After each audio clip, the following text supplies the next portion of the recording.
ఈరోజు మేము జిమ్కి వెళ్ళాం. మీకు చూపిస్తాను చూడండి. అన్ని ఆకుకూరలు చాలా ఉన్నాయి. దీంట్లో మనం తినని కూడా ఉన్నాయి. అసలు వీటిని చూస్తేనే నాకు భయం వేసింది. కొన్ని ఆకులు అయితే అవి అయితే ఎలా ఉన్నాయంటే నీటిలో బురదలో పెరిగేలా ఉన్నాయి. ఇది వచ్చేసి మా ఏరియాలో ఉన్న పెద్ద జిమియా. మేము ఇక్కడికే వస్తాం. ఇగో మేము తీసుకున్నవి అయితే ఇవి ప్రస్తుతానికి. ఇంకా మా మామ తీసుకుంటుంది. నేనైతే సరదాగా వీడియో తీసుకున్నాను. ఇక్కడ నుంచో అని చెప్పింది. ఇవి వచ్చేసి పచ్చళ్ళు అనమాట. జిబిను పచ్చడి అంటే జిబిన్లు వాళ్ళ రకమైన జిబిన్లు పచ్చళ్ళు కూడా వాళ్ళ కువైట్ చేసుకునే పచ్చళ్ళు అనమాట. ఇవన్నీ చాలా రకాలు ఉన్నాయి.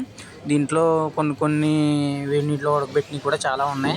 చాలా రకాలు అన్నమాట. దీంట్లో 3 రకాలు అయితే మేము తీసుకున్నాం. మా మామ తీసుకుంది.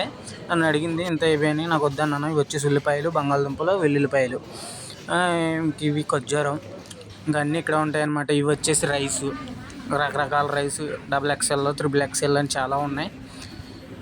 ఇంక ఇవన్నిటిలో మేము ఒకటి తీసుకున్నాం మా మామ. ఇంకా అక్కడి నుంచి తీసుకుని వచ్చేసాం. ఇదైతే క్యాషియర్. ఇక్కడికి వచ్చాం. నచ్చితే లైక్ చేసి సబ్స్క్రైబ్ చేసుకోండి మావా.